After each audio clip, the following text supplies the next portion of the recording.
নবীজি সাল্লাল্লাহু আলাইহি সাল্লাম বলছেন যে আমি শাবান মাসে বেশি বেশি নফল রোজা এই জন্য রাখি, ফেরেশতারা আমার সারা বছরের আমল নামা আল্লাহর কাছে রিপোর্ট জমা দেন, সারা বছর কি করেছি না করেছি তার সব হিসাব জমা দেন। আল্লাহ যখন আমার হিসাবের প্রতি মনোনিবেশ করেন, ওই অবস্থা যদি আল্লাহ সুবহানাহু ওয়া তাআলা তিনি দেখতে পান যে তার বান্দা আমি রোজা আছি, তাহলে আল্লাহ একটু অনুগ্রহ করবেন। এই জন্য আমি এই মাসে রোজা রাখি। তাহলে নবীজি সাল্লাল্লাহু আলাইহি সাল্লাম শাবান মাসের রোজা দুইটা কারণ পাওয়া গেল। এক তো হলো গাফলতির সময় সেজন্য তিনি রোজা রাখতেন, দ্বিতীয়ত হলো এই মাসে বান্দার আমল নামা পেশ হয় সেজন্য তিনি রোজা রাখতেন। এই দুই কারণ আমাদের বেলায়ও আছে না নাই? তাহলে আমাদের রোজা রাখা উচিত না উচিত না? চেষ্টা করবো তো ইনশাআল্লাহ।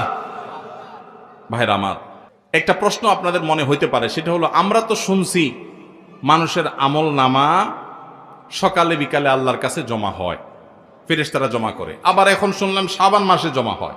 তাহলে দুই রকম হলো যে?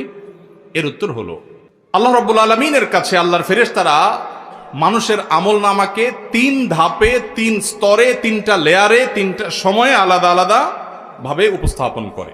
একটা হলো প্রাত্যহিক রিপোর্ট, প্রাত্যহিক আমল নামা, ডেইলি, প্রতিদিনের আমল নামা সকাল এবং সন্ধ্যায়। সারা রাত আপনি কি করেছেন? ওয়াজ শুনেছেন না গান শুনেছেন?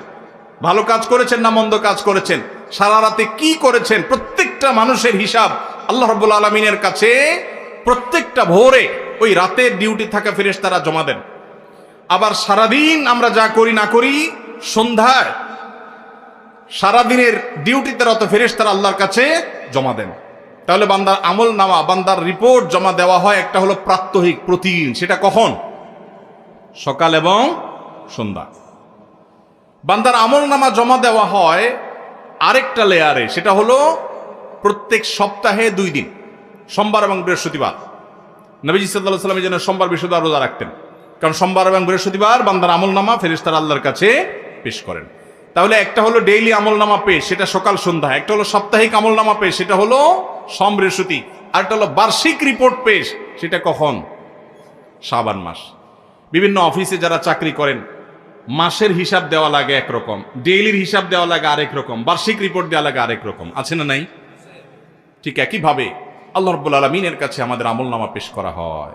ভাইরা আমার, সেজন্য এই রিপোর্ট জমা দেওয়ার সময়গুলোতে বান্দা বিশেষভাবে আমলে মনোযোগী হবে। এই জন্য আল্লাহ তাআলা বলেছেন কোরআনে কারীমে, ওয়াসাব্বিহুহু বুকরাতাও ওয়া আসীলা, সকাল সন্ধ্যা আল্লাহর তাসবিহ পেশ করো। নবীজি সাল্লাল্লাহু আলাইহি ওয়াসাল্লাম সকাল সন্ধ্যা বিশেষ তাসবিহ পেশ করতেন, জিকির আজকার করতেন, দোয়া করতেন, আমল করতেন। কারণ এই যে আমল জমা দেওয়া হয়, আমল নামা জমা দেওয়া হয়। আবার সোমবার বৃহস্পতিবার রোজা রাখতেন, কারণ আমল নামা জমা দেওয়া হয়। আবার শাবান মাসে বেশি রোজা রাখতেন, কারণ আমল নামা জমা দেওয়া হয়। তাহলে আমল নামা জমা দেওয়ার 3টা লেয়ার আছে, মনে থাকবে তো ইনশাআল্লাহ।